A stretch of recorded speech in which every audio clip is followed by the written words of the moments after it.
여기 한국 전라도 너무나 황당한 일을 겪어 빨리 모두에게 이 사실을 알리고 싶은 여성이 있습니다. 그녀는 이런 말도 안 되는 문화를 가진 곳은 한국뿐이라며 호들갑인데요. 대체 그녀가 한국에서 겪은 황당한 일은 무엇일까요? 저는 에바 슈미트입니다. 독일에서 식자재 품질을 평가하는 일을 하고 있어요. 유럽의 고급 레스토랑과 미슐랭 셰프들이 사용하는 식재료의 품질을 감별하고 산지와 조리 환경을 연결하는 일을 하고 있습니다. 제 사무실엔 전 세계에서 수집한 소금, 간장, 채소 뿌리 샘플이 정리된 선반이 따로 있을 정도예요. 감각과 과학 사이를 오가며 저는 오랜 시간 진짜 맛이 어디서 나오는지를 연구해 왔습니다. 그런 저에게 몇 달 전 한국에서 식문화 관련 리서치 제안이 들어왔어요.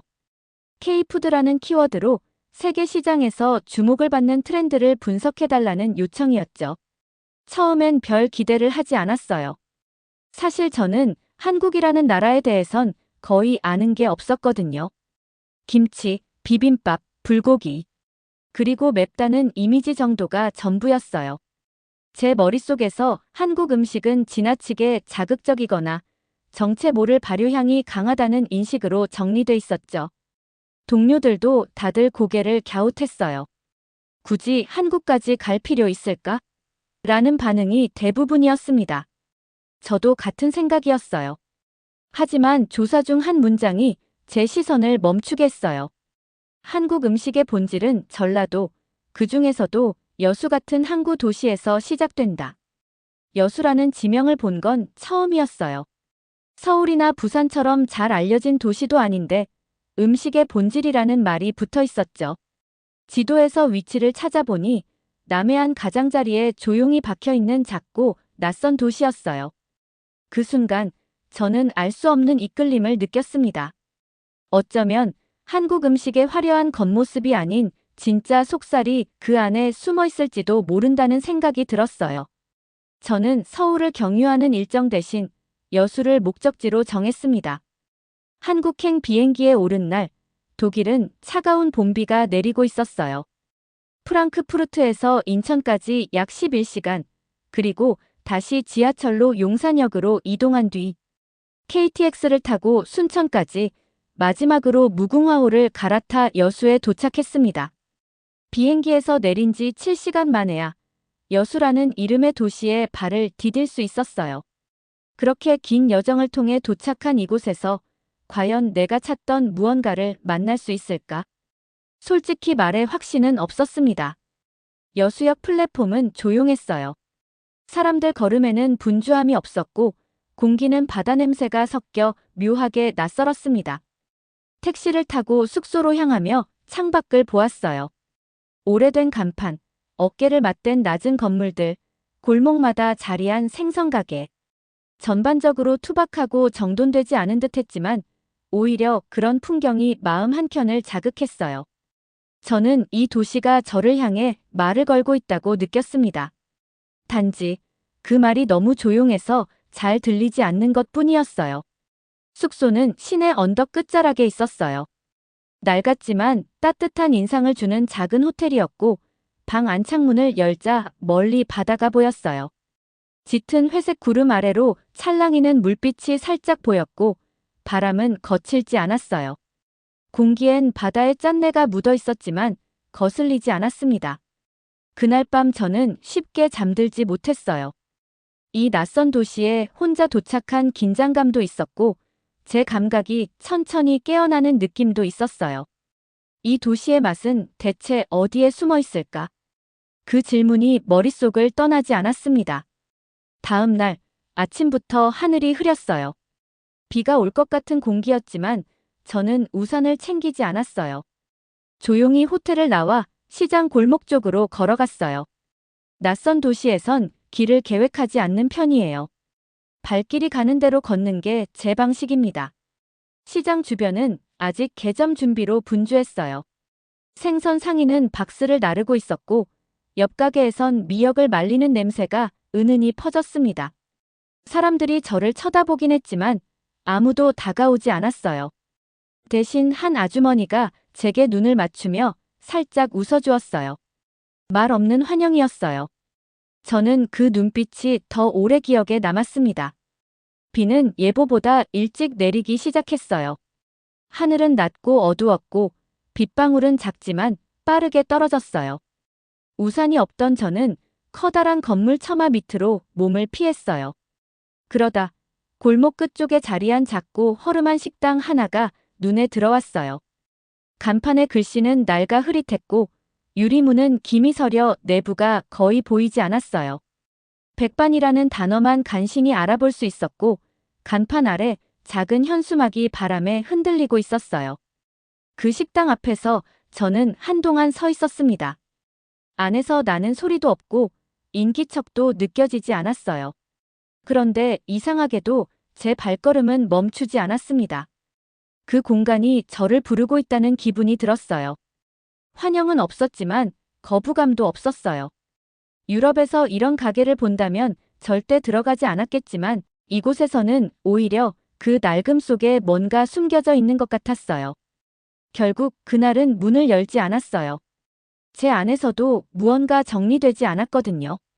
대신 돌아오는 길에 몇 번이고 뒤를 돌아봤어요. 그 식당이 보이지 않을 때까지요. 숙소에 돌아와 노트북을 열고 조용히 한 줄을 썼습니다. 이 도시는 말이 없다. 하지만 조용히 사람을 끌어당긴다. 아마 내일은 문을 열 수 있을 것 같다. 그날 오후 여수는 가느다란 빗방울로 도시를 적시고 있었어요. 빗줄기는 강하지 않았지만 끊임없이 이어졌고 바람은 그 비를 이끌며 도시 골목 곳곳을 조용히 휘돌고 있었습니다. 저는 우산 없이 천천히 걷고 있었어요. 어제 봐둔 골목, 오래된 식당이 있었던 그 방향으로요. 구불구불 이어진 길을 따라 들어가다 보면 도시의 소음은 서서히 사라졌고 주변은 숨을 죽인 듯 조용해졌어요. 그 정막이 오히려 위로처럼 느껴졌습니다. 비에 젖은 돌바닥 위로 제 신발이 미끄러질 듯 스쳤고 그 소리만이 주변에서 유일하게 들려오는 삶의 흔적 같았어요. 다시 마주한 그 식당은 전날과 다르지 않았습니다. 바래고 갈라진 간판 위에 남아있던 백반이라는 단어는 여전히 희미했고 유리창은 안과 밖의 경계를 지운 듯 김이 서려 있었어요. 문 앞에 섰을 땐 여전히 망설여졌습니다. 간판엔 영업 중이라는 표시도 없었고 출입을 환영한다는 흔한 문구조차 보이지 않았어요. 이 안으로 들어가도 되는 걸까 하는 생각이 들었지만 그건 단지 습관적인 망설임이었어요. 그래서 저는 손잡이에 조심스럽게 손을 얹었고 작은 소리를 내며 문이 열렸습니다. 안으로 들어선 순간 공기가 달라졌어요. 바깥보다 조금 더 따뜻했고 습기와 국물 냄새가 섞인 공기가 느릿하게 폐 속으로 들어왔습니다. 식당 내부는 조용했어요. 오래된 나무 탁자들이 규칙적으로 놓여 있었고 벽엔 바랜 달력과 간단한 안내문 하나 없이 하얗게 빈 공간만이 눈에 띄었어요. 한쪽 벽엔 유리문 냉장고가 있었는데 안은 김으로 가려져 아무것도 보이지 않았습니다. 이 공간엔 누가 있어도 될 것 같지 않은데도 두 테이블엔 손님이 앉아 조용히 식사를 하고 있었어요. 눈길을 피하며 저는 조심스럽게 안쪽 구석의 테이블에 앉았습니다. 등받이가 조금 흔들렸지만 그 소리마저 낯선 이 공간에선 자연스러웠어요. 앉은 지 몇 분이 흘렀을까요? 주방 쪽에 있던 주인 할머니가 모습을 드러냈습니다. 하얀 앞치마를 두른 작고 마른 체구의 할머니였어요. 저와 눈이 잠깐 마주쳤지만 별다른 표정 없이 고개를 살짝 숙이고는 다시 주방 쪽으로 들어가셨어요. 저는 순간 뭔가 잘못된 건가? 라는 생각이 들었어요. 보통은 메뉴판을 가져오거나 물 한 잔이라도 먼저 놓아주는 게 순서인데 이곳엔 아무런 동작도 설명도 없었거든요. 식당 안에 다른 손님들도 마찬가지였어요. 아무도 말하지 않았고 테이블 위엔 조용히 놓인 음식과 그릇, 그리고 들고 있던 숟가락과 젓가락이 움직일 뿐이었어요. 숟가락이 그릇에 부딪히는 작은 소리, 국을 입에 머금은 뒤 천천히 내려놓는 숨소리 같은 것들이 이 공간을 채우고 있었어요. 저는 주변을 한번 둘러보고는 다시 제 앞을 바라봤어요. 안내문은커녕 오늘의 메뉴 같은 것도 없었고 손님을 위한 작은 표시조차 없었습니다. 정말 아무 말 없이 여기에 앉아 있는 것 자체가 맞는 행동일까 혼란스러웠습니다. 주방에서 희미한 냄새가 새어나오기 시작했어요.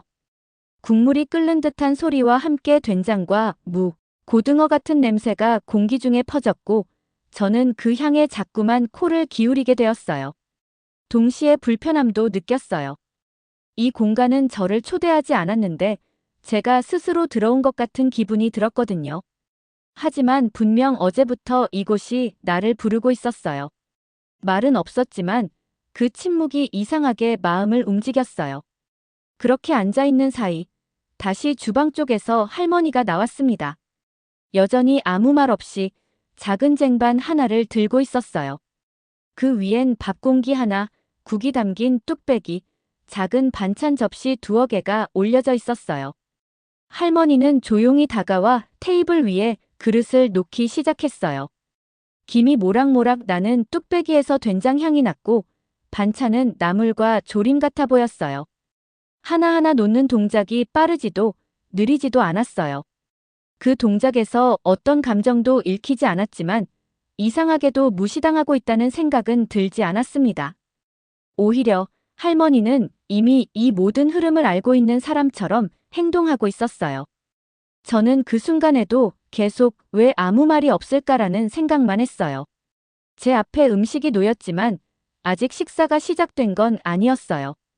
할머니는 마지막 그릇을 내려놓고는 가볍게 고개를 끄덕였고 저는 반사적으로 고개를 숙였습니다.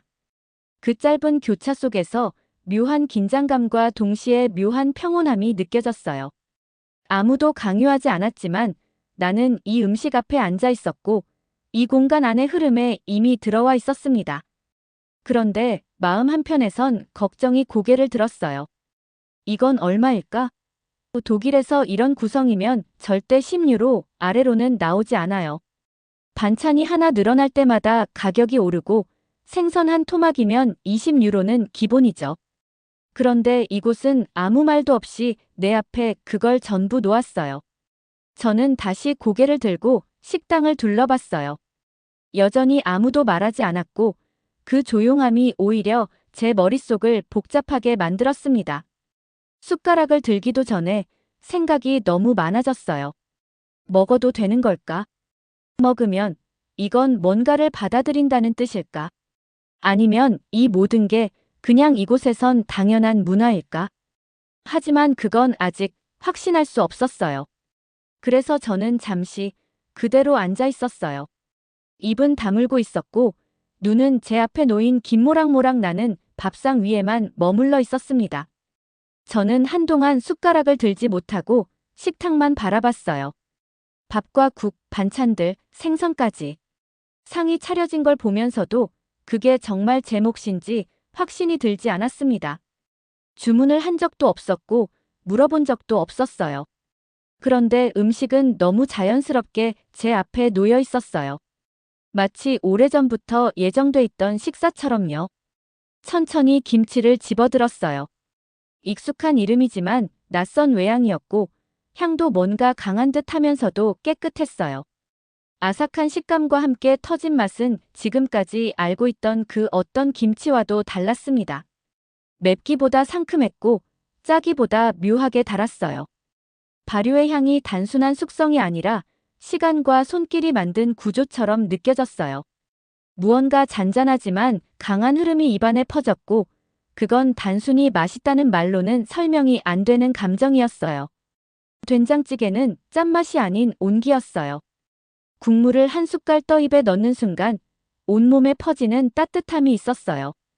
독일의 국물 요리와는 완전히 달랐습니다.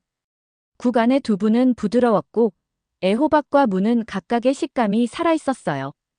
짜지 않고 기름지지 않고 자극적이지 않음에도 묘하게 중독되는 맛이었어요.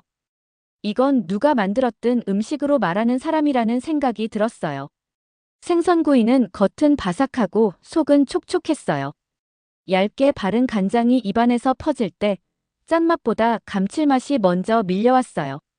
바다의 향이 스치듯 지나갔고 저는 그 생선을 집에서 혼자 구웠을 어르신의 모습을 상상했어요. 이 생선에는 기술이 아니라 마음이 있었어요. 그때부터 저는 음식을 먹기보다는 계속 이 모든 게 진짜인지를 고민하고 있었어요. 이걸 설명 없이 내주는 나라가 또 있을까? 리필이 없고 하나하나의 가격이 매겨진 유럽의 식당만 경험했던 제게는 전혀 새로운 감각이었어요. 그리고 그것은 곧 당혹감으로 이어졌습니다. 조금씩 반찬을 비워갈 즈음 할머니가 말없이 다가와 콩나물을 다시 채워 놓았어요. 저는 놀라서 아무 말도 못하고 쳐다봤어요.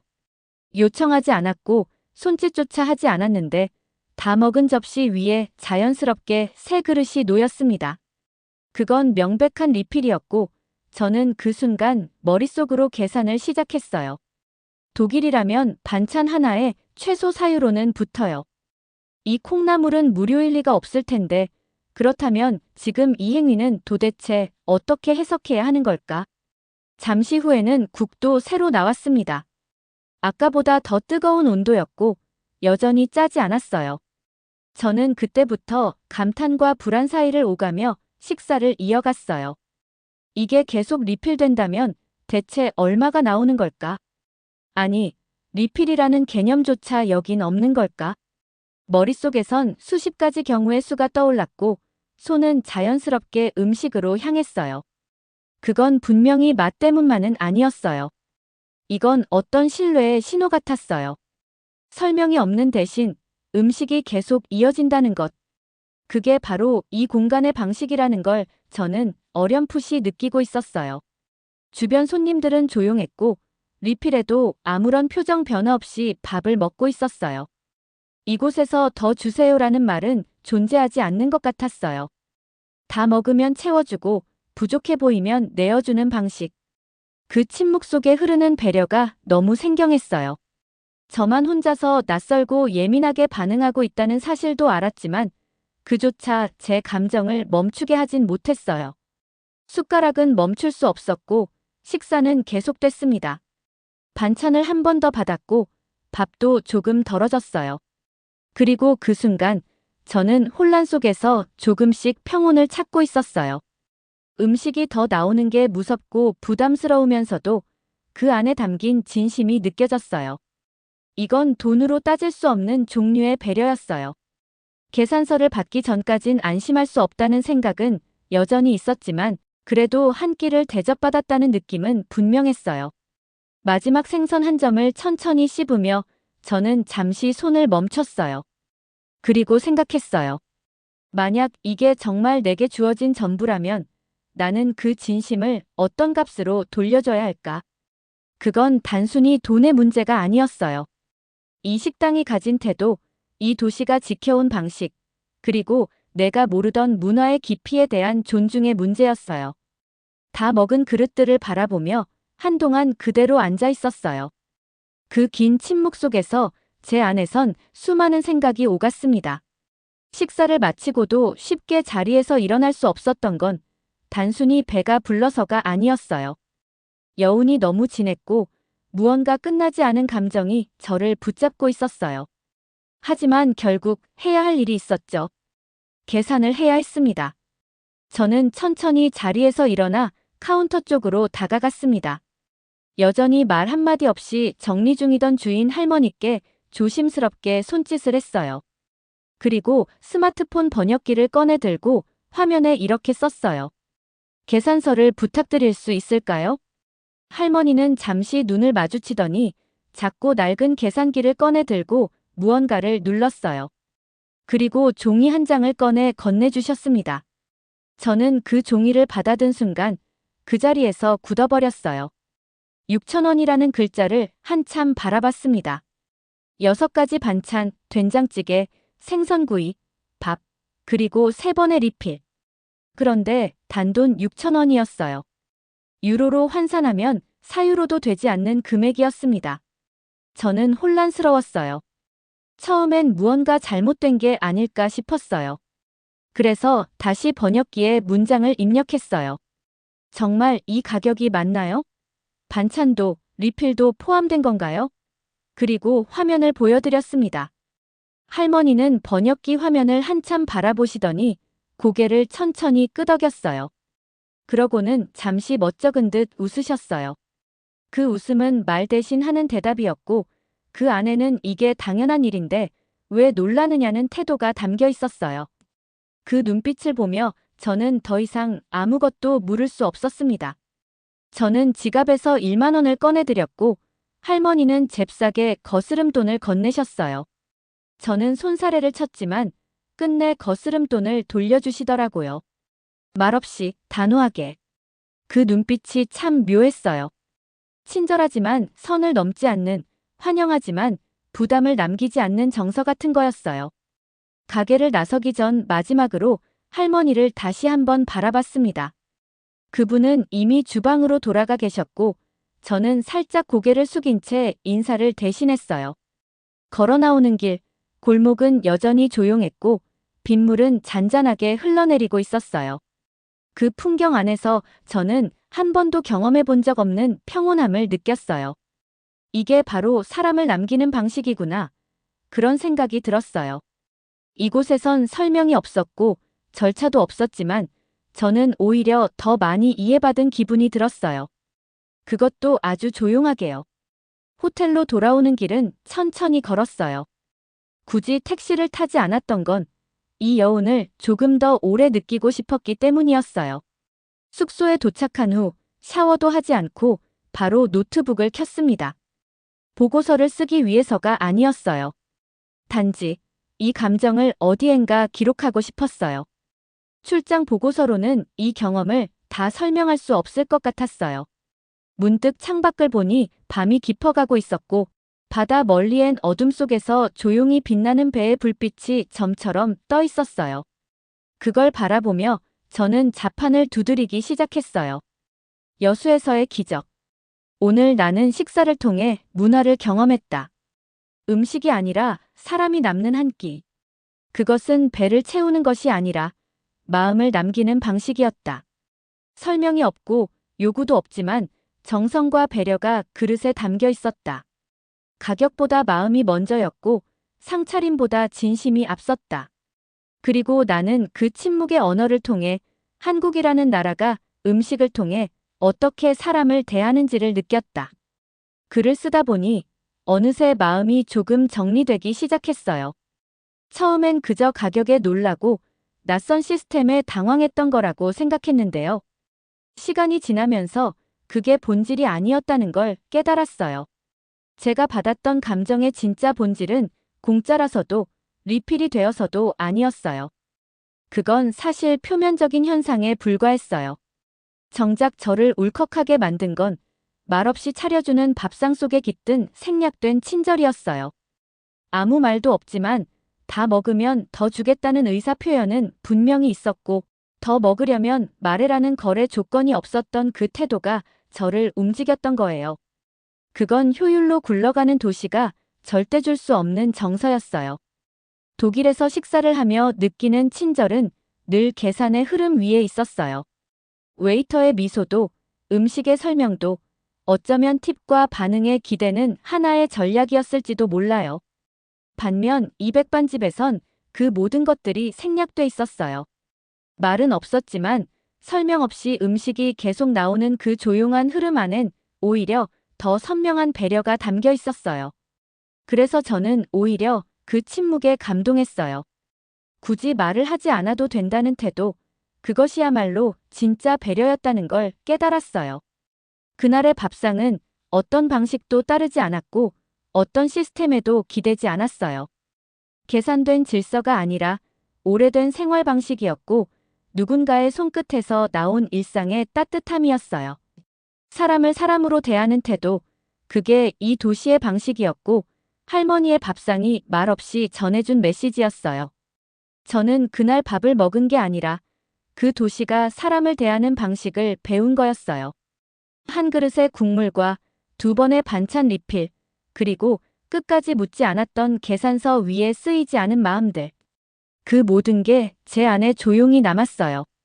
이건 시스템이 아니었고 방식도 아니었어요. 이건 철학이었고 삶의 태도였어요. 하루에 수십 명의 손님을 받으면서도 똑같은 상을 조용히 내어놓는 그 꾸밈없는 행동 속에서 저는 무언가 오래되고 깊은 품격을 느꼈어요. 말보다 손이 먼저 움직이고 설명보다 밥이 앞서는 이 구조는 메뉴판으로 설명할 수 없었고 계산서에 기록될 수 있는 종류의 배려도 아니었어요. 저는 그런 배려를 처음 받아봤고 그래서 잊을 수 없었어요. 먹는 일이 이렇게 사람을 울컥하게 만들 수 있다는 걸 그날 저는 처음으로 알게 됐어요. 그날 밤 저는 처음으로 이 나라를 다시 보고 싶다는 생각을 했습니다. 지금까지는 출장지 중 하나로만 여겼던 한국이 이 작은 항구 도시에서 처음으로 제 마음에 자리를 잡았어요. 그리고 제가 이 경험을 돌아가서 어떻게 전할 수 있을까를 고민하게 되었어요. 단순히 음식이 아니라 문화를, 태도를, 사람의 결을 이야기해야겠다고요. 유럽의 셰프들이 알지 못하는 그 뿌리 깊은 식문화의 근원을요. 다음 날 아침, 저는 다시 그 골목으로 향했어요. 이번엔 비가 오지 않았고 밤새 말라붙은 길 위로 햇살이 조용히 들이우고 있었어요. 낡은 골목의 돌바닥엔 어제의 흔적이 그대로 남아있었고 가게 앞엔 새벽을 지나 정리된 바람의 냄새가 감돌았어요. 식당 앞에 도착하자 여전히 간판은 흐릿했고 유리문엔 어김없이 김이 서려 있었지만 이번에는 마음이 다르게 반응했어요.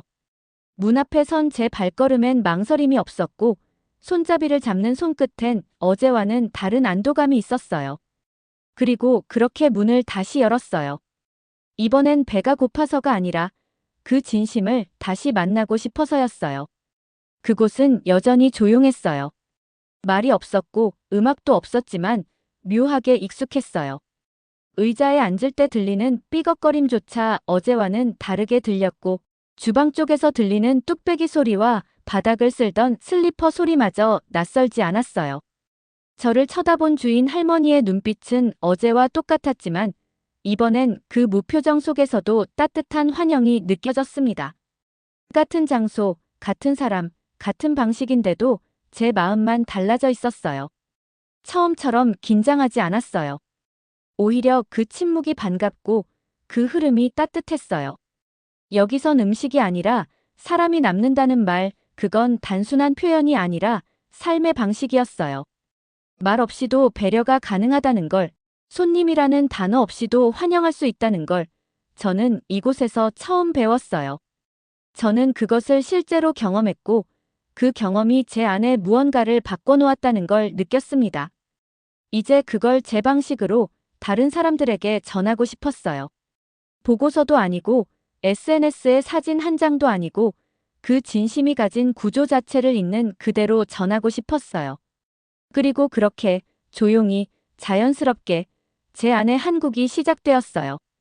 이 나라가 가진 힘은 기술도 포장도 아닌 방식 그 자체에 있다는 걸 저는 이 조용한 밥상 앞에서 깨달았어요. 사람을 남기는 문화. 저는 이제 그 의미를 알고 있었어요.